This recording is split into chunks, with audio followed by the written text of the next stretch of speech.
Hola de nou a totes, benvingudes de nou, espero que hagueu pogut descansar una miqueta, digerir totes les idees i tot el que ens ha transmès l'Ainoa. I ara tenim una segona xerrada d'avui, en el bloc, recordeu, el bloc de 3 del Nord Global, on parlem més de les experiències i del que passa aquí, no? En el Nord Global. I tenim avui amb nosaltres la Siham Jessica Corritxe, que és politòloga, militant feminista antiracista d'origen marroquí i xilè, i actualment treballa a l'àrea d'incidència política a Irídia, al Centre per la Defensa dels Drets Humans.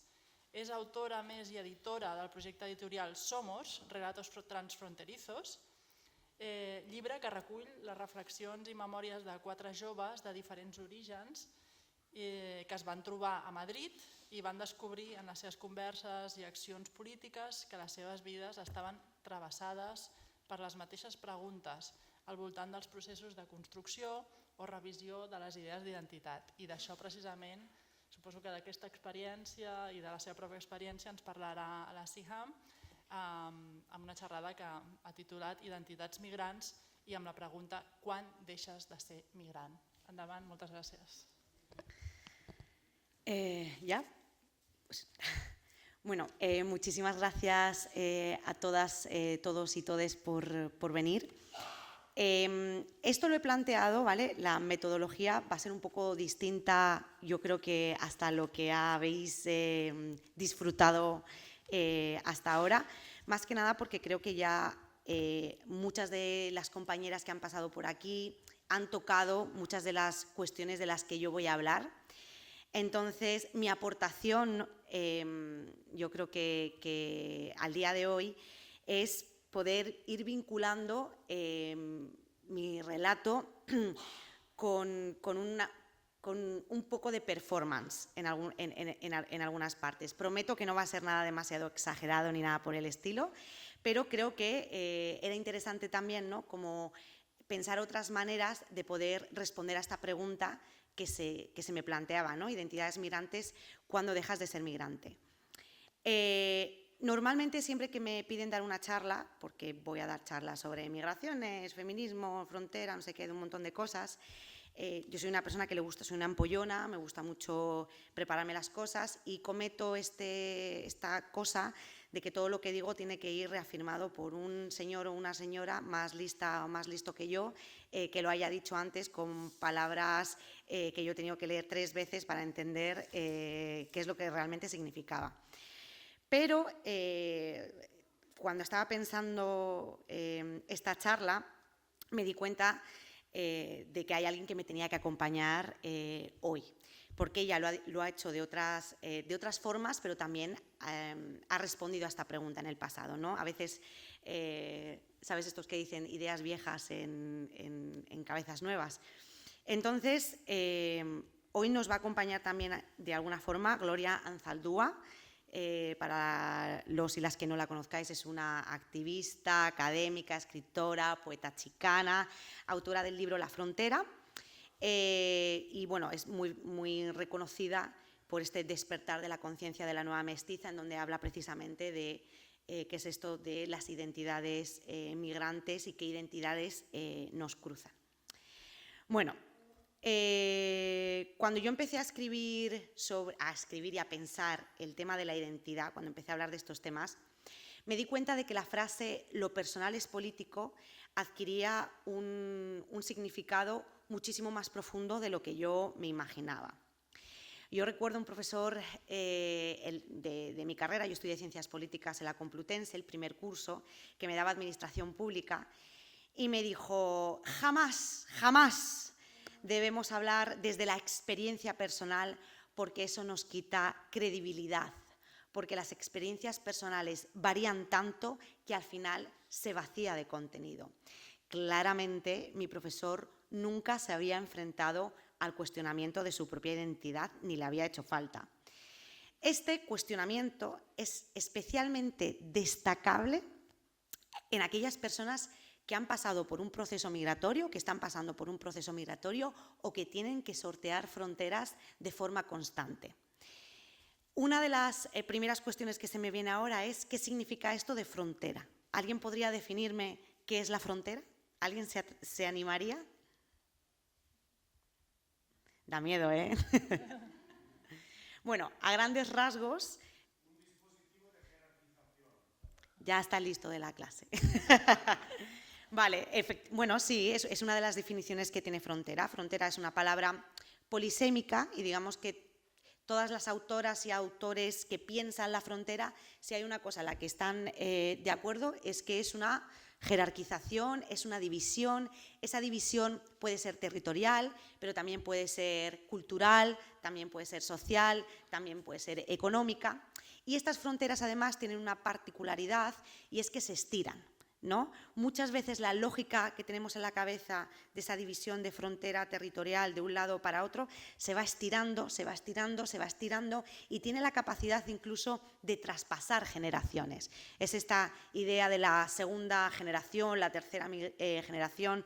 Gloria era séptima generación de mexicana en Estados Unidos.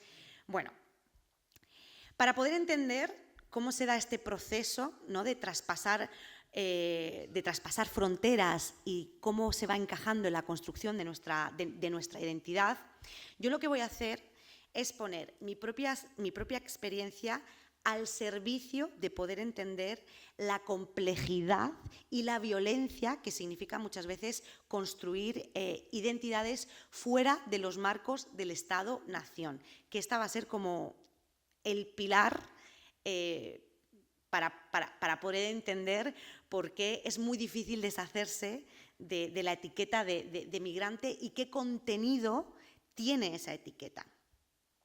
Este proceso, como contaba Dunia, lo conté en un libro que se llama Somos.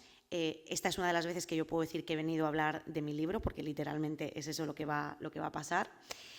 Este libro tuvo como principal objetivo, por un lado, dejar plasmadas todas estas realidades que estábamos sufriendo algunas personas en un momento muy concreto, sobre qué significaba ser nosotros, qué significaba ser migrante o no ser migrante, ser nacido aquí, ser segunda generación, tercera generación, haber venido con reagrupación familiar, haber venido para trabajar, haber venido para estudiar, qué significaba esto.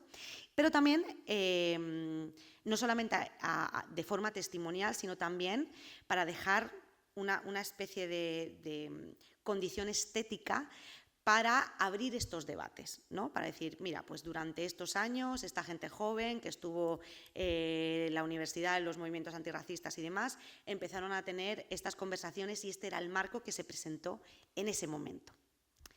Vale, este proceso de creación del libro se hizo durante un fuerte periodo de asociacionismo antirracista en la universidad en la que yo estaba. Cuando yo volví, yo tuve que dejar la carrera, que lo contaré más adelante, y volví en mi tercer año. En ese momento solamente había una organización que hablara de este tipo de temas o una asociación que se definiera como una asociación antirracista y que estuviera haciendo trabajo antirracista dentro de la universidad, que era Cuansa. Cuando yo entré, una amiga mía peruana y yo empezamos a tener conversaciones y empezamos a decir, pues es que el porcentaje de estudiantes que vienen de Abya Yala es muy alto y no existe ninguna asociación ni ningún espacio en donde podamos juntarnos también todas y empecemos a tener estos debates, ¿no? Entonces nos juntamos Cuansa con la Asociación de Estudiantes Abya Yala y empezamos a tener estas conversaciones.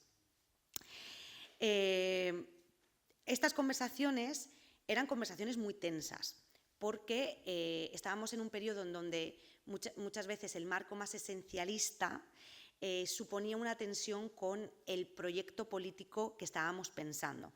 Básicamente, esto para resumirlo, todas teníamos experiencias muy distintas y cómo íbamos a construir un proyecto político, cómo íbamos a pensar reivindicaciones, cómo íbamos a imaginar cambio, cuando todas las cosas que nos cruzaban y las heridas que teníamos, algunas eran producto de la misma, de esa superestructura que nos estaba violentando a todas, pero la manera en la que lo navegábamos era tan distinta. ¿Por qué? Porque la realidad era la realidad, no era lo mismo mi caso, que yo había nacido en Madrid, que mi compañera, que había nacido en Guinea Ecuatorial, pero que había ido a un colegio de franciscanos, había aprendido el español y la idea de España y había venido a estudiar la carrera, ¿no?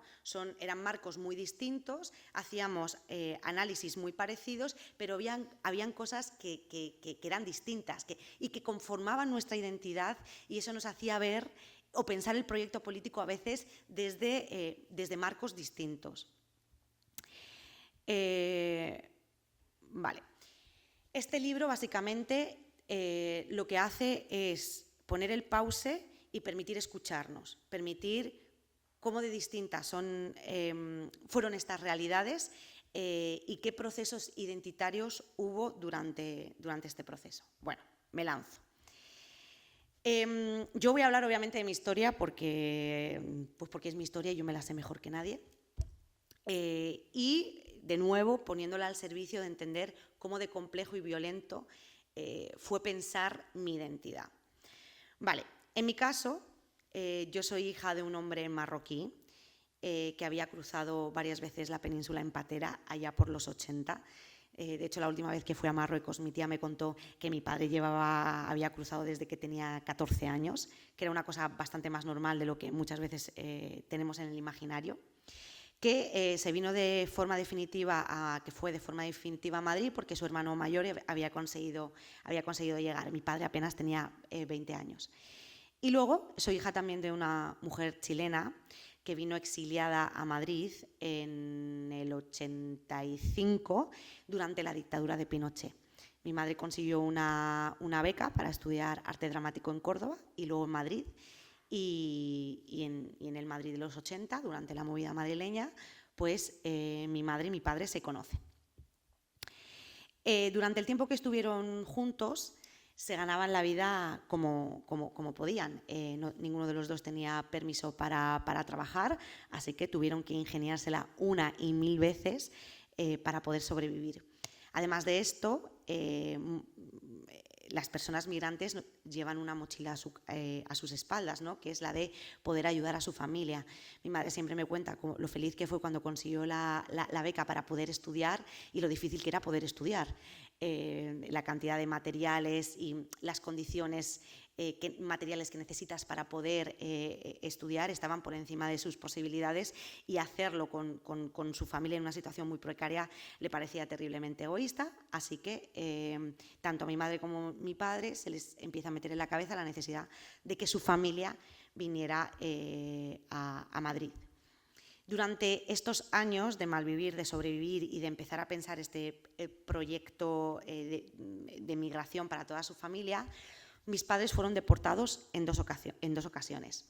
Mi padre siempre me contaba que cuando él estaba en Madrid y le detuvieron la primera vez, le metieron en unos calabozos y en ese momento no había traductores ni había nada. Y me cuenta cómo él todos los días les decía una nacionalidad diferente y que la policía no se enteraba.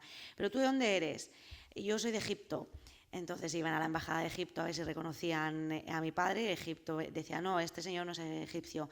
¿De dónde eres? Ah, soy del Líbano. Entonces iban a la embajada del Líbano, el Líbano decía que no era del Líbano. Y así hasta que en algún momento lo soltaban. Esto, claro, le funcionó una vez, nunca más. Y en el caso de mi madre también, fue pillada, la deportaron y luego, estas cosas conversaciones entre las personas migrantes, aprendió un camino para entrar en Madrid sin que la policía le pillara, que era a través de Lisboa, un tren nocturno que te dejaba en un sitio, un autobús, e iba sorteando hasta que pudo volver a Madrid. Finalmente, cuando consiguen el dinero y empieza este proyecto migratorio, el proyecto migratorio tiene más suerte por el lado de mi madre. ¿Por qué? Primero por el idioma. Mi familia chilena es familia de constructores y albañiles, eran los años 90, España acababa de entrar en la Unión Europea, llega un montón de recursos económicos por todas partes, así que empieza a haber muchísimo capital y bueno, pues mi familia lo navega y saca provecho del contexto que había aquí. En el caso de mi padre era más difícil, a pesar de que su hermano estaba aquí. Mi tía no quería vivir aquí, no estaba cómoda, así que finalmente se vuelve. Y en el año 92 mi madre se queda embarazada de mí. La mejor idea que tuvieron. Bueno, nazco en una familia que sigue en pleno duelo migratorio y que han pasado los últimos años trabajando sin descanso para poder ayudar a su familia. Cuando yo nazco, y esto me enteré más tarde, mi madre no había ido al médico ni una sola vez. Mi madre se presentó el día del parto en el hospital a dar a luz. Y yo siempre digo, ¿pero por qué? Porque nunca fuiste a una revisión ni nada. Es que no sé, es que tenía miedo. Bueno, pero te tendrían que haber atendido, sí, pero me daba miedo, pensaba que me iban a expulsar. Así que pasó todo el embarazo sin ver a un solo médico. Se presentó en el hospital y así nací yo. Vale, primer gran momento de mi construcción identitaria. Aquí viene como la primera clave para entender este proceso.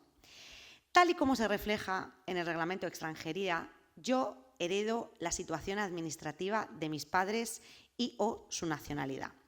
Mis padres estaban en situación administrativa irregular, pero en mi caso hay otra complejidad.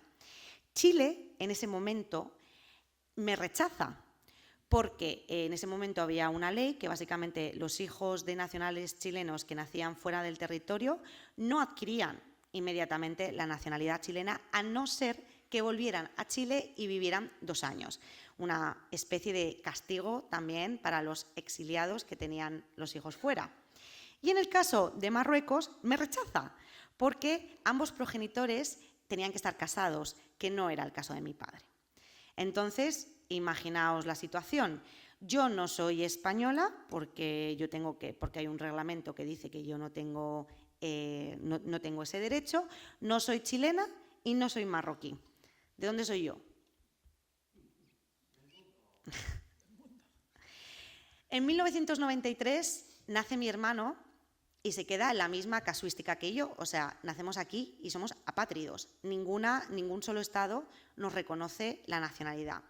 En 1994, o sea, cuando yo ya tenía 2 años y después de un proceso que mi madre define como proceso infernal, me naturalizan como española. En mi certificado de nacimiento hay un sello que pone se presupone la nacionalidad española. Hasta 1994 yo no tengo acceso a los derechos básicos y vivo con una madre, un padre y una familia que estaba en ese duelo migratorio, con toda la carga, ¿no? que era sostener este sueño, sin recibir ningún tipo de asistencia médica, ni de control, ni de absolutamente nada. ¿Qué territorio habita mi cuerpo? ¿Y qué implicaciones tiene este rechazo a la hora de definir quién soy yo? Porque lo que yo soy, mi identidad, no va a poder estar nunca representada por ningún Estado. Y ahora, el primer momento de performance y de show, pero creo que viene muy a cuento porque esto ya lo pensó Gloria antes, os leo. Mi identidad chicana se fundamenta en la historia de resistencia de la mujer india. Los ritos de duelo de las mujeres aztecas eran ritos de desafíos en los que se protestaba por su degradación a un estatus inferior, su denigración, y se condenaban los cambios culturales que perturbaban la equidad y el equilibrio entre hembra y macho. Como la Llorona, el único modo de protestar de la mujer india era plañir. Así que mamá raza, qué maravilla no tener que rendir cuentas a nadie. Me siento totalmente libre para rebelarme y despotricar contra mi cultura. No tengo ningún miedo a que esto sea una traición, porque a diferencia de otras chicanas y mujeres de color que fueron educadas como blanca y que solo han vuelto recientemente a sus raíces culturales originarias, yo crecí totalmente inmersa en las mías. No vi blancos hasta que fui al instituto y no tuve nunca cerca de ellos hasta que empecé mi maestría. Yo vivía totalmente inmersa en lo mexicano, un mexicanismo rural, campesino, aislado. Para separarme de mi cultura, como de mi familia, tuve que sentirme lo suficientemente competente en el afuera y lo suficientemente segura en mi interior para vivir la vida yo sola. Y, sin embargo, al irme de casa, no perdí el contacto con mis orígenes porque lo mexicano forma parte de mi organismo. Soy una tortuga, por donde voy cargo mi hogar a la espalda. No yo traicioné a mi gente, sino ellos a mí, de modo que sí, aunque el hogar permea cada tendón y cada cartílago de mi cuerpo, a mí también me da miedo ir a casa. Aunque defiendo mi raza y mi cultura, cuando se la ataca por parte de los no mexicanos, conozco el malestar de mi cultura. Rechazo alguno de los modos de esa cultura mía, como lisía a sus mujeres, como burras, usando nuestras fortalezas contra nosotras, insignificantes burras, que soportamos la subordinación con dignidad, la aptitud para servir, defienden los machos es nuestra virtud más elevada. Detesto cómo mi cultura convierte a los hombres en caricaturas machistas. No me convencen todos los mitos de la tribu en la que nací. Comprendo por qué, cuanto más teñidas están de sangre angla, más firmemente ensalzan mis hermanas de color y descoloridas los valores de su cultura de color a fin de compensar la extrema devaluación de esa cultura a manos de la blanca. Es una reacción legítima, pero no voy a honrar estos aspectos de mi cultura que me han herido y que me han herido en aras de protegerme. Así que no me vengan con sus dogmas y sus leyes, no me vengan con sus tibos dioses. Lo que yo quiero es una rendición de cuentas con las tres culturas, la blanca, la mexicana, la indígena. Quiero la libertad para tallar y esculpir mi propia cara, restañar la hemorragia con cenizas, fabricarme mis propios dioses con mis entrañas. Y si se me niega la posibilidad de regresar a casa, tendré que ponerme en pie y reclamar mi espacio, creando una nueva cultura, una cultura mestiza, con mi propia madera, mis propios ladrillos y mortero y mi propia arquitectura feminista. Quería terminar con esto porque digamos que este texto define cuál era la labor que se me va a encomendar a mí, de alguna forma, ¿no? Que es la de crear mi propia casa. Y como mi propia casa tenía que tener elementos que estaban fuera de los marcos de las identidades nacionalistas europeas, pero no solo. Siguiente rasgo y siguiente cuestión que va a definir mi proceso de construcción de identidad: mi nombre. Antes de que yo naciera, mi padre impuso un poco, quería que sus hijas tuvieran nombres árabes. Mi madre no lo vio muy claro al principio, pero en la negociación parece que finalmente hubo un acuerdo de que si había un nombre árabe, mi madre lo elegiría. Por esta razón me llamaron Siham, porque mi madre tampoco es que hiciera una investigación exhaustiva sobre nombres de mujer en árabe, literalmente llevo el nombre de mi prima marroquí, que es 5 años mayor que yo, Siham, sobrina de mi padre. Le gustó ese nombre y me lo puso. Cuando mi abuela materna, mi abuela chilena, se entera de que yo voy a llevar un nombre árabe, se echa las manos a la cabeza. No puede ser, nadie va a decir bien ese nombre. Y su reacción fue casi como una especie de condena a mi persona por llevar ese nombre. Mi abuela, que es muy lista y se quiere salir con la suya siempre, insistió en acompañar a mi padre al registro civil. Yo le pregunté si esto era verdad, de que antes el padre cogía al bebé, se iba al registro civil y hacía lo que le daba la gana, y por lo visto fue un poco así. Bueno, cuando mi abuela insiste en acompañar a mi padre, llegan al registro civil y le dice mi abuela a mi padre: en Chile ponemos 2 nombres, así que si el primero va a ser Siham, el segundo Jessica, como el de su madre. Tampoco lo pensó mucho más. De ahí viene este nombre tan variopinto que es el mío, el Siham Jessica, tan raro de combinar, que a mí de pequeña siempre me sonaba como forzado, ¿no? Como Siham y luego Jessica, ¿no? Como qué cosa estamos metiendo en esta cesta, ¿no? Pero bueno, como soy Géminis, y me vais a disculpar, pero yo creo en estas cosas, lo de tener estos 2 nombres me ha servido como un escudo y para mí ha sido como una especie de juego vital lo de tener estos 2 nombres. Os lo explico.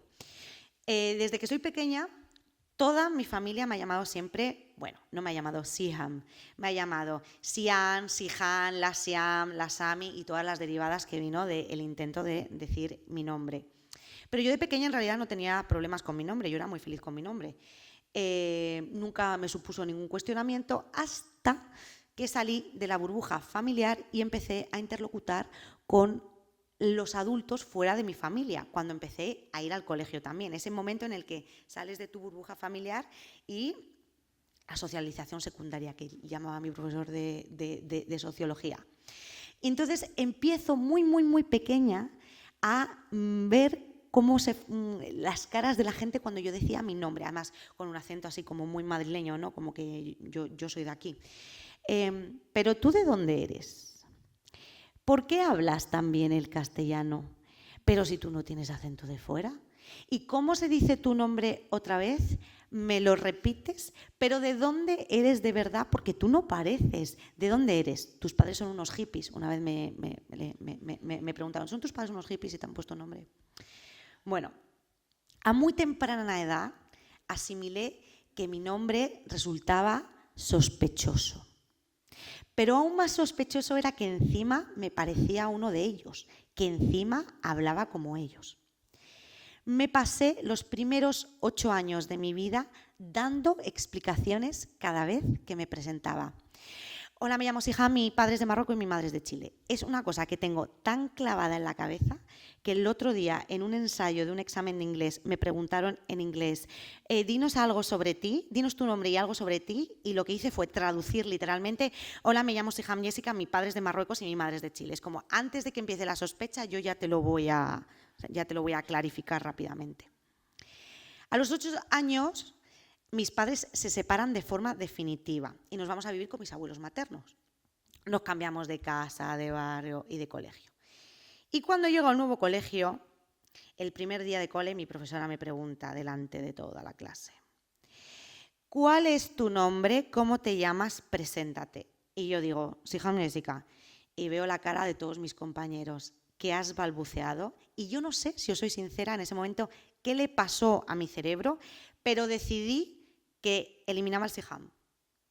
Dije, me llamo Jessica y por primera vez en 8 años no tuve que decir mi padre es de Marruecos, mi madre es de Chile. Fin del drama. Desde los 8 hasta los 22 años solo me presentaba con el nombre de Jessica. En el instituto directamente omitían mi primer nombre. Hubo gente que no se enteró que tenía otro nombre hasta que tenía 25, 26, 27 años. Mi madre recuerda que la primera reunión que tuvo con esa profesora después de 1 hora, mi madre todo el rato se refería a mí como Siham y la profesora como Jessica. Y mi madre le dijo, ¿estamos hablando de la misma persona después de 1 hora? Y cayó en la cuenta. Me pidió explicaciones, pero claro, tampoco iba a poder hacer mucho más. Yo me estaba modelando en ese momento. Estaba aprendiendo lo que era aceptado. Estaba aprendiendo a asimilar y a navegar lo sospechoso. Pero ante todo, y lo que era muy importante en esta etapa, es que yo quería tender a la normalidad. Yo quería ser aceptada. Yo quería ser como el resto de los niños y de las niñas. Vale. Yo no traicioné a mi gente, sino ellos a mí. Por el color de mi piel me traicionaron. La mujer de piel oscura ha sido silenciada, amordazada, enjaulada, forzada a la servidumbre por medio del matrimonio, apaleada durante 300 años, esterilizada y castrada en el siglo XX. Durante 300 años ha sido una esclava, mano de obra barata, colonizada por el español, por el anglo y por su propio pueblo. Y en Mesoamérica, bajo el patriarcado indio, no estaba libre de agresiones. Durante 300 años fue invisible, no se la oía. Muchas veces deseó hablar, actuar y protestar, desafiar. Lo tenía todo en contra. Ocultó sus sentimientos, encubrió sus verdades, escondió su fuego, pero no dejó de atizar su llama interior. Siguió sin tener rostro ni voz, pero una luz atravesaba su velo de silencio. Y aunque ella no podía extender sus miembros y, aunque para ella en este momento el sol se ha hundido hasta lo profundo de la tierra y no hay luna, ella continúa alimentando la llama. El espíritu del fuego la espolea a que luche por su propia piel y por su trozo de tierra sobre el que pararse, una tierra desde el que ver el mundo, una perspectiva, un terreno propio donde poder hacer sondear las ricas raíces ancestrales hasta llegar al propio corazón abundante de mestiza. Ella espera hasta que las aguas ya no sean turbulentas y la montaña no esté tan resbaladiza por el hielo. Dolorida y maltrecha espera, sus moraduras la envían de vuelta a sí misma y al pulso rítmico de lo femenino. Bueno, Cuando yo estaba en la universidad, una amiga mía se le ocurrió esto de irse de au pair. No sabéis si sabéis lo que es esto de que te vas a cuidar niños a otros países y demás. Y las dos hicimos la solicitud por primera vez. Entonces yo por primera vez en muchísimos años, porque así te lo pedía la página web, puse todo mi nombre completo, Siham Jessica Corriche Zamorano. Después de varias semanas de estar en esa página web, a mi amiga no le dejaban de llegar solicitudes constantemente para trabajar de au pair, y a mí no me llegó ni una sola, a pesar de tener una formación parecida, de haber puesto más o menos las mismas cosas. Al año siguiente, en realidad, ya no me apetecía irme de au pair, pero no terminaba de entender qué es lo que había pasado, y de repente, ¡pum!, se me alumbró la luz y dije, voy a quitarme el Siham de la página web a ver qué pasa. Me llamaron de todos lados. Pero lo mismo sucedió cuando empecé a buscar trabajo. Cuando estaba en la universidad, tenía que trabajar para poder permitirme seguir estudiando, y en el currículum se me ocurrió poner de nuevo mi nombre Siham. El mismo currículum en la misma empresa tenía más opciones de ser descartado si llevaba el nombre de Siham que si llevaba únicamente el de Jessica. Siguiente cuestión, siguiente pilar, siguiente clave que le va dando forma a esta identidad que se va construyendo con todo esto ocurriendo. Cuando yo era pequeña no hablaba, a diferencia de ahora, que hablo un montón. No hablé hasta los casi 4 años. Mi madre estaba preocupadísima, acababa de empezar el colegio y yo no hablaba nada, todo lo gesticulaba. Me llevaron al médico 1995-96, le dice, claro, es que menudo lío le estáis haciendo a la niña en la cabeza, así, ¿cómo va a hablar? Y muchos problemas para hablar va a tener, entre que el padre la habla en árabe y la madre no la habla en árabe, pues la estáis haciendo un cacao y la niña va a tener serios problemas de habla, como siga así. Así que lo que tenéis que hacer es elegir un solo idioma y hablar únicamente en ese idioma para que la niña empiece a hablar. Mi madre dice que tal cual, que en una semana los dos empezaron a hablarme en castellano y pasé de no decir nada a hacer oraciones con subordinada. Entonces, yo tenía ganas de hablar, estaba claro. ¿Qué ocurre? Que mi padre decidió que para qué enseñarme árabe, en realidad, si ya íbamos a vivir aquí porque Marruecos no era una opción real, que mejor que yo no tuviera ningún tipo de acento ni dijera ninguna palabra rara, porque a todo esto la primera palabra que dije fue en árabe, que fue agua en árabe. Entonces, que no. Y yo me quedé pensando, jolín, ¿y por qué esto pero qué tontería más grande, ¿no? Con las grandes oportunidades que para mí hubiera sido poder haber sido bilingüe de Darija y de español desde que soy pequeña. Y entonces, en mi último viaje a Marruecos, visitando a mi tía, le estaba pidiendo yo que me contara la historia de mis abuelos y de cómo se conocieron y demás. Entonces, mis dos abuelos son rifeños, mi abuelo concretamente es de Nador, y me contó que él no aprendió árabe hasta que fue muy mayor, y que de hecho, que hablaba amazigh, hablaba el idioma bereber, y que de hecho mi tío y mi padre decían alguna palabra en amazigh de pequeños, pero que mi abuelo pensó, ¿para qué enseñarle amazigh si no lo va a necesitar, si ya estamos viviendo entre Tetuán y Tánger, si lo mejor es que no tenga acento, lo mejor es que aprendan árabe rápidamente y que con esto van a tener más opciones en la vida? Y claro, pues todo me hizo clic, ¿no? En apenas 2 generaciones dejamos de hablar 2 idiomas para adaptarnos siempre al idioma mayoritario, al idioma que nos iba a servir como un escudo en donde nadie iba a sospechar de nosotros.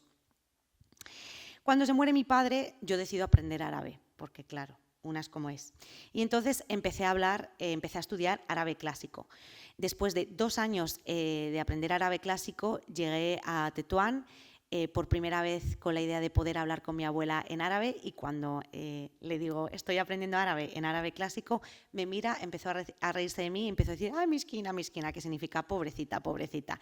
Le dio tanta vergüenza que hablara en árabe clásico que claro, mi andadura por el árabe pues duró los escasos 2 años hasta que mi abuela se rió de mí. Me acuerdo de que me pillaron hablando español en el recreo, lo que me valió 3 golpes en los nudillos con una dura regla. Me acuerdo que me enviaron al rincón por contestar a la maestra Angla, cuando todo lo que intentaba hacer era enseñarle a pronunciar mi nombre. Si quieres ser americana, habla inglés. Si no te gusta, vuélvete a México, donde te corresponde. Quiero que hables inglés, Para hallar buen trabajo tienes que saber hablar el inglés bien. ¿Qué vale toda tu educación si todavía hablas inglés con un accent?, me decía mi madre, avergonzada, porque yo hablaba inglés como una mexican. En la Universidad Panamerican, a mí y a todos los estudiantes chicanos se nos exigía que tomáramos 2 clases de inglés hablado. Su función, acabar con nuestro accent. Atacar la forma de expresión de una persona con una intención de censura constituye una violación de la primera enmienda. El anglo, con cara de inocente, nos arrancó la lengua. A las lenguas salvajes no se las puede domesticar, solo se las puede cortar. Siguiente cuestión, la piel. Crecí en una familia chilena que reprodujo de forma muy obvia pues esta división de categorías raciales dentro de la familia. Lo primero que ocurría con mi familia chilena era que cada vez que un tío mío se casaba con una mujer más blanca, toma, se estaba mejorando la raza en la familia. Qué maravilloso. Y si encima la persona en cuestión podía probar su ascendencia europea, mi abuelo es vasco, o tengo un abuelo alemán que era un poquito sospechoso. Era como perfectamente bien recibido. Mi abuelo y yo, mi hermano y yo fuimos queridos, pero siempre hubo encima de la mesa una jerarquización dentro de la familia, entre los primos que eran mezcla con europeo reciente y que era palpable porque era palpable a los ojos de todo el mundo, y los que ya íbamos descendiendo en esa jerarquización de la piel. En el caso de mi hermano, por ejemplo, que él se llama Rashid, no hubo otro nombre para él y que tiene mucha más pinta de moro que yo, pues claro, al final de todo, en esa estratificación familiar, pues estaba él. El pobre no encontró ningún escudo para sortear la violencia de pensarse la identidad desde otros marcos. Cuando me eché mi primer novio, recuerdo ese verano, llegar una vez a su casa, su madre. ¿Sabes esto de la suegra mala? Sí, era ella, lo siento. Acababa de llegar de la playa y su hija también. Y su hija llegó así súper bronceada con lo que llamaban el bronceado dorado. No sé si alguna vez habéis escuchado, así como muy guapa. Y claro, yo llegué también súper morena. Dijo, ¿tú también vienes de la playa? ¿Qué tal te lo has pasado? Muy bien. Y dice, sí, mira, Rocío ha llegado... Ay, no tendría que haber dicho su nombre. Bueno, ha llegado la niña también de la playa y mira qué guapa está, mira qué bronceada y qué cuerpo más dorado tiene. Y yo, ahora sí, no sé qué guapa, mira, yo también vengo. Y dice, sí, pero es que tu moreno, tú estás muy, muy morena. Pero es que el moreno vuestro es como un moreno como sucio. Como que morena sí, pero sucio. Cuando llegué a la universidad, gracias a las becas, porque si no yo no hubiera podido llegar a la universidad, en mi tercer año me la quitan. Pues llega Rajoy y nada, pues me dice que yo no. Es un periodo muy triste y una época muy dura en mi vida, entonces tengo que dejar la carrera, pero al año siguiente vuelvo. Y ahí es cuando fundo, junto a otras 2 compañeras, la Asociación de Estudiantes Avia Yala. Y para mí esto fue como la siguiente gran hito de mi vida, porque por primera vez empiezo a decidir que no quiero tender a la normalidad. Me había costado tanto pagar el precio emocional y físico y psicológico de parecer que era una persona que tenía problemas normales y que yo estaba en la media y que podía jugar a ser Jessica toda mi vida y conseguir lo que yo quería haciendo caso omiso a todas las violencias que estaba recibiendo por todos los rasgos, que tratar de sostener eso acabó literalmente dejándome completamente destruida. Y cuando yo llego de nuevo a la carrera y me empiezo a juntar con esta gente, entendí la necesidad de esto que hablan de espacios seguros, espacios no mixtos, espacios en donde de repente mi realidad era mucho más parecida a la realidad de mis compañeras migrantes que sí llevaban la etiqueta de migrante y que hacían que la habían hecho suya. Por primera vez en mucho tiempo decidí volver a ser Siham. Y entonces le pido a la gente que me deje de llamar Jessica para volver a tomar las riendas de mi cuerpo y de mi alma. Y no se podía hacer solamente desde el Jessica, porque Jessica era una falacia, era una mentira. Tenía que hacerlo recuperando la esencia de Siham. Y lo que es más importante, además de estas cosas tan hippies que os acabo de decir, pero muy importante para mí, empiezo a preguntarme qué demonios me lleva pasando los últimos 22 años. ¿Qué es esto? ¿Dónde estoy? ¿Cómo he llegado hasta aquí? A empezar a ponerme las gafas de todo y a poder entender por qué yo había llegado hasta este momento y por qué me había costado tanta energía y por qué me estaba costando la salud mental y física. Acabo aquí como con la parte más, pues esto, de poner mi relato al servicio, ¿no? de ponerle cara, voz, testimonio, ¿no? Un storyteller a esta realidad en concreto que es la mía y que no es la de todo el mundo, de cómo se construye la identidad y qué cosas van a ir determinando. Yo, cuando empecé a buscar explicaciones, tengo como tres cosas que me gustaría compartir e incluso que reflexionáramos de forma conjunta, ¿no? La primera cosa que yo quería traer es esto que yo he repetido varias veces, de cómo el modelo del Estado-Nación o la identidad del Estado-Nación no está dando respuesta a la complejidad y a la diversidad de la gente que vive y que está llegando a Europa. Y voy a coger Europa porque vivo aquí, trabajo aquí, porque estoy situada aquí, ¿vale? Empecé a estudiar cómo esta idea del Estado-Nación es la base esencial por la cual se identifican los pueblos en Europa y es la herramienta principal que va a ir cortando, que va a ir eliminando cualquier diferenciación étnica y cultural. Después de la Primera Guerra Mundial aparece una necesidad por parte de los Estados europeos de potenciar esta identidad nacional que va a acabar más o menos como al final de la Segunda Guerra Mundial, cuando aparece nuevos movimientos culturales y el mapa de gente que está en Europa empieza a cambiar, ¿no? Empieza a haber un aumento de lo que llaman como el renacimiento étnico de Europa. En este mismo proceso, ¿vale? Nos cuesta mucho imaginar conceptos que estén fuera de la lógica más maniqueísta, ¿no? De derecha, izquierda, de un blanco, negro. Y entonces, en contraposición, ¿no? a este nacionalismo, aparece esta idea de la etnia, ¿no? Esa dicotomía entre nacional y étnico. En esta dicotomía, el extranjero y que luego va a tomar la materialidad del migrante, va a ser reconocido como la otredad, como el otro. Y a esta otredad se le va a empezar a tener un manto de construcción social de miedo, ¿no? O sea, hay una cosa nueva, hay una cosa que supone un cuestionamiento a cuál es la identidad de nuestros pueblos y sea lo que sea esa otredad, nos da miedo. El miedo, que es una emoción de las más básicas, provoca una reacción visceral. Es muy difícil controlar al miedo desde lo lógico. No sé si alguien aquí tiene ansiedad, pero aquellas personas que tenéis ansiedad creo que sabéis perfectamente lo que estoy diciendo. Y entonces a esa reacción visceral del miedo aparece una necesidad de defensa, ¿no? De defender lo que conocemos, de defender la homogeneidad, de defender la distancia entre lo nuestro y lo aquello.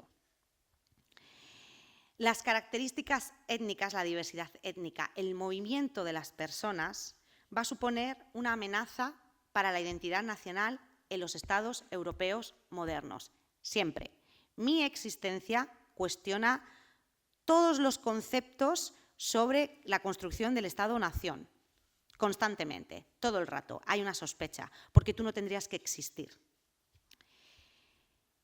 Este enemigo, ¿no? Que se va creando, el enemigo, el migrante, es un enemigo simbólico que deja fuera a un montón de personas.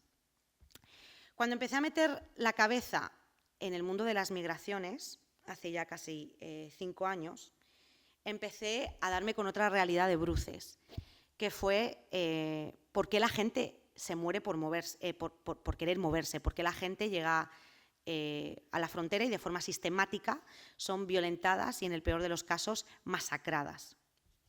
Entonces empecé a estudiar el proyecto de Europa. ¿Qué significaba esto de ser europea? ¿Qué significaba la identidad europea, ¿no? Que es como otro elemento que viene ahora. Y entonces, cuando empiezo a estudiar la construcción de Europa, me topo con los años 80, los años 90, cuando empieza todo este proyecto sobre Schengen, esta idea de poder moverse sin fronteras, ¿no? de que todo ese marco de fronteras que nos deja la Segunda Guerra Mundial en Europa se rompe, ¿no? Y empieza a ver la pregunta de estas fronteras que ya no están aquí, vamos a empezar a estirarlas, vamos a empezar a moverlas, y estas fronteras, ¿no? van a ser lo que se conocen ahora como las fronteras exteriores de la Unión Europea.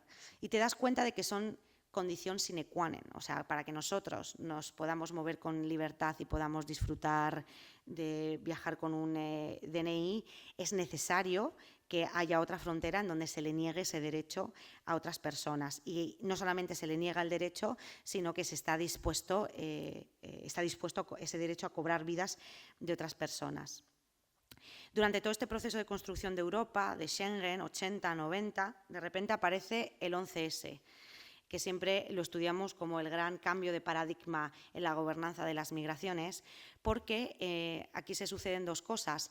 Primero, que las migraciones por primera vez empiezan a ser fuertemente politizadas hacia un lado, y segundo, porque esta construcción que ya veníamos haciendo del otro, del migrante, del forastero, que pone en cuestión nuestra propia identidad, de repente se va a convertir también en un peligro para la seguridad nacional de los países europeos. Entonces va a empezar a adquirir otra forma, ¿no? ¿Cómo se va a materializar esto a efectos de política migratoria, ¿no? Aparece en 2004 Frontex, que Frontex es este brazo armado, básicamente el brazo militar que se dedica al exterminio sistemático de las personas que están en movimiento. Llegamos al 2015, el año que ACNUR llamó, esto luego lo voy a hilar, que estoy aquí, que parece que he pasado, pero esto yo luego lo hilo porque todo tiene que ver. Llega el 2015, la que se conoce como la gran crisis de refugiados, 1 millón de personas llegan a Europa. La Unión Europea no tiene la capacidad de dar respuesta a todo ese movimiento de personas, cambia la ruta migratoria, ya no está localizada sobre todo en el centro del Mediterráneo, ahora va a estar sobre todo en la zona de Grecia. Estamos hablando de la guerra civil en Siria, es esa imagen del niño sirio Aylan llegando a las costas de Turquía, removiendo las conciencias, como decían los titulares, de la ciudadanía europea, ¿no? ¿Qué estamos haciendo? Que estamos dejando morir a niños que además se parecen a nosotros en las fronteras europeas, y en este marco en donde la Unión Europea no se termina de poner de acuerdo y no tiene la capacidad para dar respuesta a esto, afloran todos esos discursos antimigración que van de la mano de todo ese fortalecimiento que empiezan a tener los partidos políticos de extrema derecha en Europa. Entonces tenemos Europa y el modelo Estado-Nación diciendo que básicamente somos incompatibles con su marco identitario. Tenemos una lectura de las migraciones, una gobernanza de las migraciones que mira a las personas migrantes como si fueran un peligro para la seguridad de los países. Hacemos una apuesta por la externalización de las fronteras, hacemos una apuesta por la criminalización y la deshumanización de las personas que están a unos pocos kilómetros del Estado donde pagamos impuestos. Y luego llega la narrativa mediática, ¿no? Como ese otro punto, ¿no? Que es la principal herramienta para llevar todas estas características estereotipadas o narrativas al gran público, ¿no? Cómo se dedican a la propagación del conflicto social, ¿no? Hablamos de esa narrativa mediática, de cómo representan a la minoría, de cómo representan a las personas migrantes, de cómo representan a las personas refugiadas. Yo siempre cuento cómo, bueno, con Ucrania, ¿no? Que es como siempre haciendo la comparativa, pero es que da mucha rabia. Cómo contaron los medios de comunicación la crisis de los refugiados ucranianos. Lo hicieron con dignidad, lo hicieron contando la realidad, poniendo nombres, poniendo caras de las personas que se veían obligadas a salir de su territorio, ¿no? Porque esto se hace con un grupo muy concreto de personas y no se hace con otro grupo de personas. Cuando sí es posible contar las migraciones, contar la migración desde un enfoque humano y desde un enfoque de derechos humanos. Estamos también en un momento en donde la verdad da igual que esto que estén diciendo sea mentira. Esta mañana estabas escuchando en la radio, bueno, sabéis que está habiendo, bueno, no sé, un debate con todo el tema del reparto de menores que llegan a Ceuta, Melilla, al resto del Estado, y había ahí una tensión entre PP y Vox, y sale Abascal diciendo: nosotros no vamos a ser en contra de ese reparto, nosotros no vamos a ser los culpables de que la gente muera a machetazos en la calle, ¿no? Y esto está saliendo en una radio, o sea, esto que es mentira, da igual que sea mentira, porque lo importante es la narrativa que se está contando detrás, porque esa narrativa sí es verdad, y es verdad para muchísima gente. Cuando a mí me preguntan por qué es difícil dejar de ser migrante, por qué es difícil quitarse, ¿cuándo uno deja de ser migrante? ¿Cómo uno va a dejar de ser migrante cuando la apuesta política del Estado en el que vivo es la de criminalizar y masacrar a personas en la frontera? ¿Cómo voy a poder eliminar mi etiqueta de migrante cuando las políticas públicas nos condenan a la marginalidad y nos dejan fuera de todo el sistema de protección de derechos? Cómo poder presentar batalla, o sea, cómo poder dejar de ser migrante cuando estas son las principales narrativas que no dejamos de escuchar una y otra vez en los medios de comunicación. Recuerdo también, y disculpad, un poco básica, pero de nuevo a Abascal, leyendo hace un par de años la lista, la relación de nombres de personas que habían accedido al derecho a unas ayudas para la vivienda que se dieron en la Comunidad de Madrid, y recuerdo que los primeros apellidos eran apellidos de origen árabe. Y digo, pues igual es que esa persona a la que están dando la ayuda soy yo, ¿no? Pero da igual, este señor no me está dejando tampoco, me está condenando a sufrir la misma violencia una y otra vez. Vale, llevo una hora hablando sin parar, así que bueno, lo voy a dejar aquí y abierta a escuchar vuestras reflexiones, preguntas, compartir historias.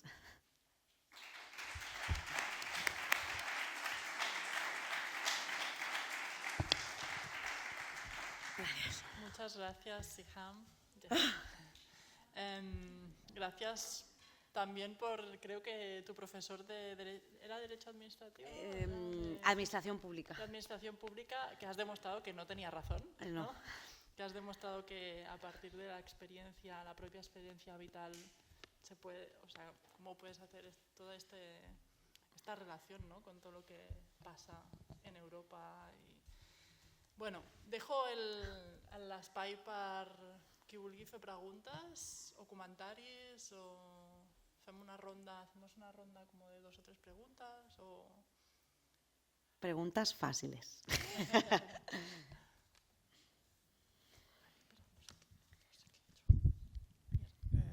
Muchas gracias por la ponencia y enhorabuena, sobre todo por el valor, porque yo estoy en la misma escuela de tu profesor, intento no involucrar mi vida personal, especialmente por evitar un ataque ad hominem, ¿no? Entonces, pienso que es un acto de mucho valor, ¿no? Exponer su vida. Pues me encantó, ¿no? Y quería más o menos hacer una pequeña aclaración, no es algo que va en contra, no, refuerza tu argumento del 11S, pero bueno, el 11S reforzó, ¿no?, la cuestión de la otredad, pero viene de antes, ¿no? En mi ponencia le estaba explicando que como el diseñador, ¿no?, de la política actual de Occidente, que es, ¿cómo se llama ese tío que escribió el Samuel Huntington, que escribió El choque de civilización, ya en 96 decía: no podemos amar lo que somos si no odiamos lo que no somos. Sí. Y eso ha moldeado, ¿no?, toda la política post-Guerra Fría y la cuestión del modelo westphaliano, ¿no?, del Estado-nación, de qué es la nación, a qué nos parecemos con respecto a lo que no nos parecemos. No hay una cuestión de inclusión, ¿no? Y el 11S, especialmente cuando se han mostrado imágenes del mundo árabe celebrando la caída de las Torres Gemelas, ¿no?, ha reforzado este sentimiento de nosotros contra ellos. Y lo que quería preguntar, ¿no?, es esa parte que dijiste, este cambio, cuando decides volver a llamarte Siham, ¿no?, porque no me ha quedado claro en francés ese déclic, ¿no?, el elemento que te hizo verdaderamente decidir apropiarte de esta parte de tu identidad. Muchas gracias. Sí. Vale, sí. Vale, también agradecerte, o sea, me sumo a la gratitud, como sobre todo por exponer también parte de tu experiencia vital, que eso también abre un espacio de vulnerabilidad bastante alto, ¿no? Y entonces, primero que todo, agradecer por la valentía también de exponer esa experiencia tuya. A mí me resultó como muy interesante porque dentro de lo que nos ibas relatando surgieron como varias cosas, ¿no? Entre ellas, por ejemplo, el concepto de la verdad, ¿no? Como dentro de todo esto se genera también una construcción de verdad o de verdades, ¿no? Hablabas también sobre identidad, obviamente la identidad estaba como muy conectado en todo el relato, la narrativa, también las diferentes narrativas que se generan, y yo creo que ahí a partir de la narrativa también hay algo que se conecta con la vocalidad, ¿no? Como con la voz, tener voz, ¿no? Y qué espacio ocupa mi voz, porque no todas las voces ocupan el mismo espacio. Y entonces ahí digamos que sentí una conexión como muy profunda con un proceso del que también hago parte, soy colombiana. Entonces en estos últimos meses hemos trabajado junto con otra persona en un proyecto que está conectado con la escucha, digamos como con la base del informe de la Comisión de la Verdad en Colombia. Entonces ahí sentí como esta profunda conexión, ¿no? de cómo en algunos momentos históricamente se han sumergido unas vocalidades. Hay vocalidades que han quedado sumergidas, que han quedado invisibilizadas. Y en ese proceso de sumergimiento de estas vocalidades, a su vez sucede algo con la persona que escucha. Entonces pasa algo también con la escucha. Cuando la vocalidad se sumerge, la escucha se fractura, ¿no? Y esto pasa también en términos colectivos, ¿no? Entonces, estos procesos muchas veces suceden en diferentes momentos históricos. Por ejemplo, en una guerra o en un conflicto es claro que esto sucede, pero me resulta muy interesante ahora darme cuenta que a través de tu relato, de que esto también sucede con todo lo que tú nos relatabas, ¿no? Ahí también hay una fractura de la escucha, de una colectividad, hay un sumergimiento de unas vocalidades. Y todo esto está conectado con el diálogo. Entonces, claramente el diálogo se rompe allí. Entonces, una de las cosas que nos hemos dado cuenta con el caso del conflicto colombiano es entender que hay ciertas cosas que son estructurales, hay ciertos cambios que deben darse a nivel estructural, pero también es muy importante que se den cambios a nivel profundo y local, porque lo estructural no soluciona lo profundo y local. Entonces, lo estructural no soluciona el miedo, que es visceral. El miedo, que es visceral, va a estar siempre, hasta que no se llegue a esa profundidad del miedo. ¿De dónde viene ese miedo? A la amenaza que es el otro, migrante. ¿qué más me dice ese miedo? Porque una de las soluciones es la defensa, pero yo también puedo abrazar el miedo. Y cuando abrazo el miedo, pasan otras cosas. Entonces, mi pregunta va, digamos, como propuesta, y es si existiera una propuesta frente a todo esto, ¿no? Que estuviera más encaminada en términos de diálogo y en términos más profundos y más desde lo pequeño, desde el petit comité. ¿Qué te sugeriría? ¿Qué sientes que podría, o cuál podría ser esta propuesta para que estas vocalidades migrantes, digamos o de origen migrante, empiecen a tener un diálogo de igual a igual? ¿Y qué tendría que suceder del otro lado, de quien escucha también?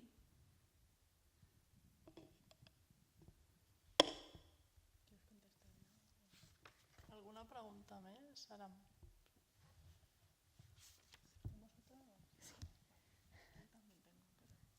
Hola, muchas gracias. Yo continúo el relato que ha hecho la compañera ahora mismo para apuntar algo que hace mucho tiempo que me preocupa, que es el escuchar y el hablar, que creo que es una situación que no practicamos y que es una situación que a nivel de lo local, personal, inmediato, nos la tendríamos que plantear.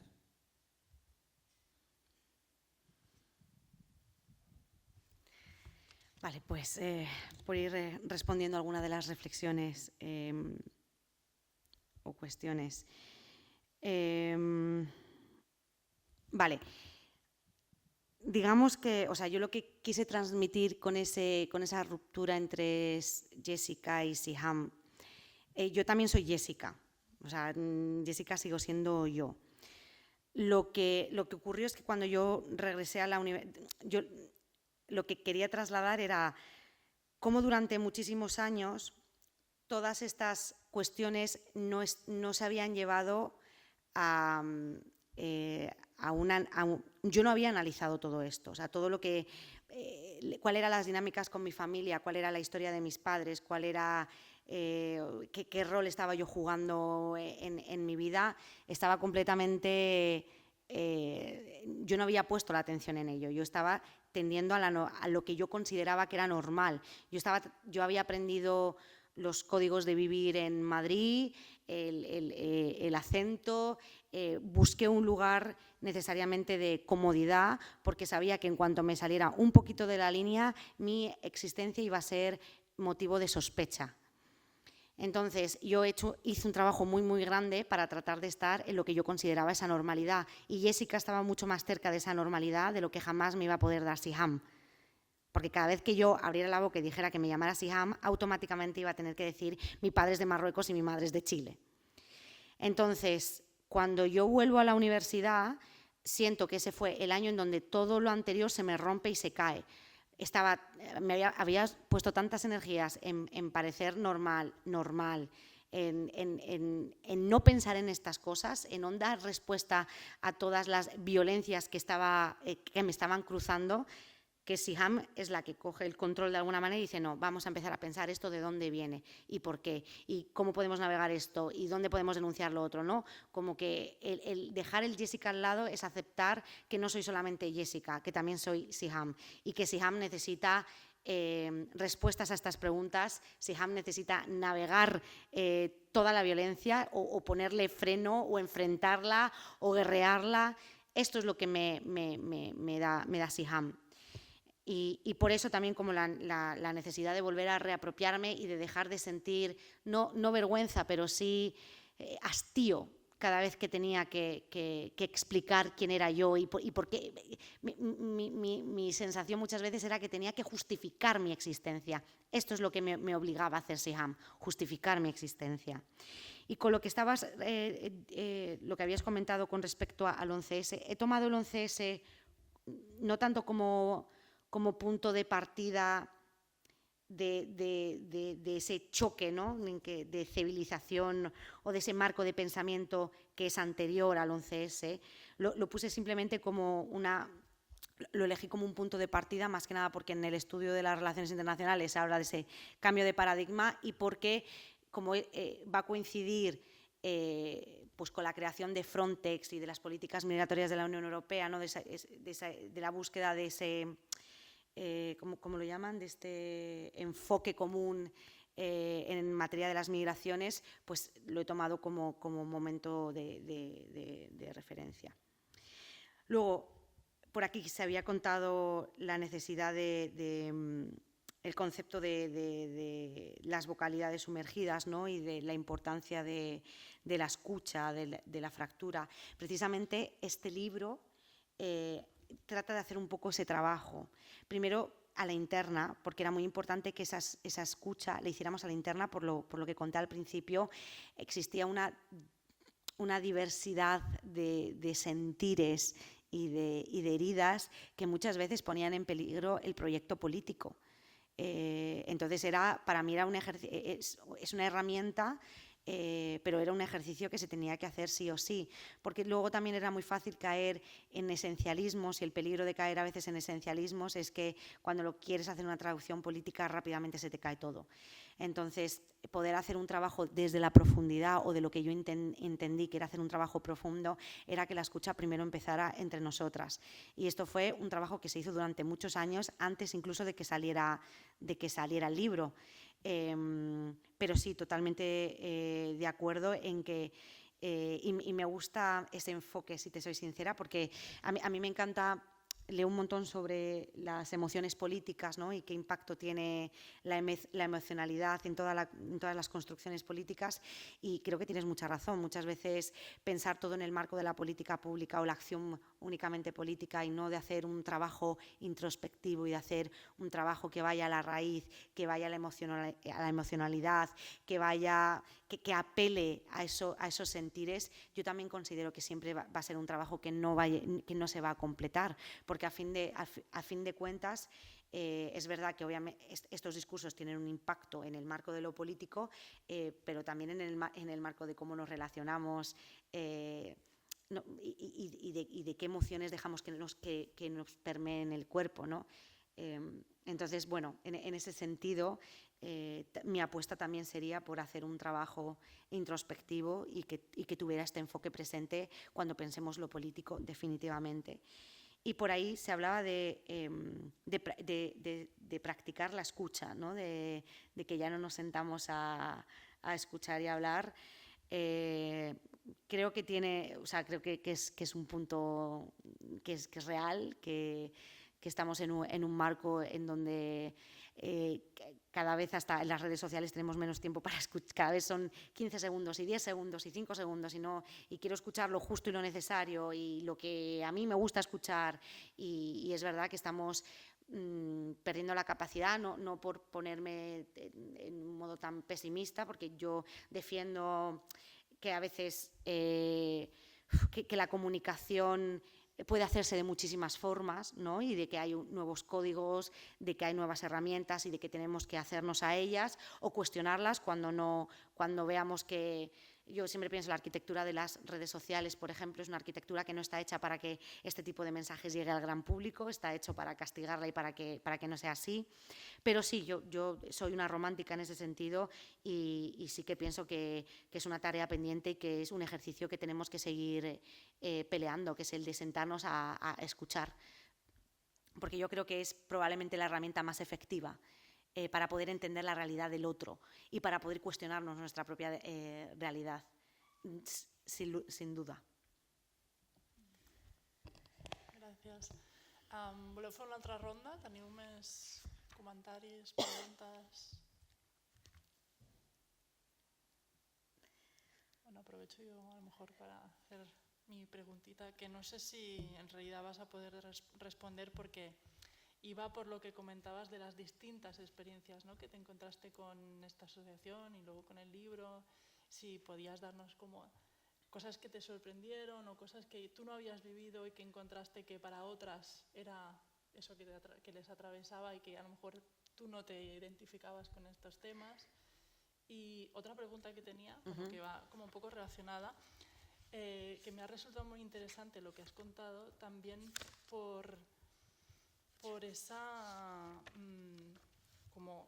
obligación muchas veces de escoger, ¿no?, que si Jessica o que si Siham, ¿no? y a partir también de experiencias de gente que conozco, ¿no? De que en momentos de la vida han tenido que escoger si mi nombre marroquí o mi nombre catalán, ¿no? Y cómo esto también va relacionado a veces también como cómo te ven más físicamente, ¿no? Que a veces hay gente que a lo mejor tiene que escoger, pero no puede escoger porque yo sí me llamo, no sé, Eulalia, pero me ven como marroquí, pues aún va a ser como más difícil, ¿no? Por lo tanto, como esto también puede jugar, o sea, tienes que escoger, pero no puedes escoger, ¿no? A veces, y bueno, esto, como me venía a la mente este tema también. Vale, sobre otras realidades, supongo que la que más me llamó la atención, porque, bueno, una cosa que tengo que contar de este proyecto es que además de ser relatos, estos relatos van acompañados de fotografías de las personas, ¿no? Un poco para forzar a que hubiera una cara en esto que estábamos contando en el libro. Y una de mis compañeras, Paula era la presidenta de Kwanza cuando estábamos en la universidad, ella es de Guinea Ecuatorial y ella, pues claro, nos contaba cómo era la colonia española en Guinea Ecuatorial y cómo fue su proceso de ser sujeto colonial en un colegio franciscano y como ella siempre me dijo, yo hablaba mejor español que los españoles y sabía más cosas de España que los propios españoles cuando llegué a España, ¿no? Y como ella tuvo que romper también cuando llegó aquí con toda esa narrativa que había integrado, hasta cierto punto incluso la idealización y que ese cuestionamiento no llegó hasta después, ¿no? Y sí que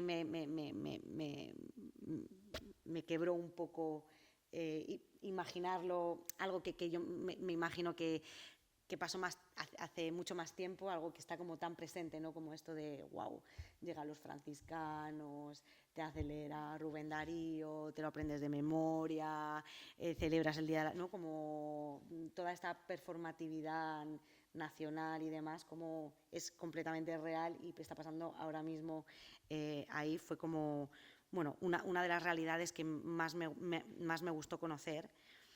Y luego está la obligatoriedad, si queréis leer más, por favor, comprar el libro, está en Traficantes de Sueños, podéis googlearlo y lo compráis y así ayudáis al proyecto a salir adelante, gracias.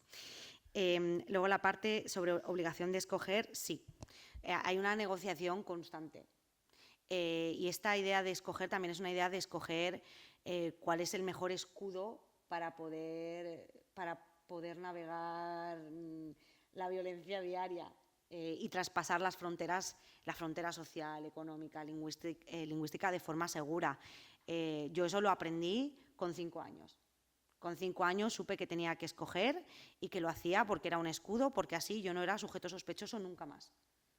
Luego ya cuando la gente te conoce y demás, ya hay otras cosas, ¿no? Pero que por lo menos lo que hacía era dilatar el tiempo en el que yo tenía que dar las explicaciones para decirles, tranquilos, no os preocupéis, soy yo, mi madre es esto, mi padre es otros, pero no vengo en son de paz, no vengo a hacer nada, que en realidad luego sí, pero en ese momento cuando eres pequeña no vengo en son de paz. Entonces, y esto de hacer una negociación constante escogiendo cosas, lo veo todo el rato.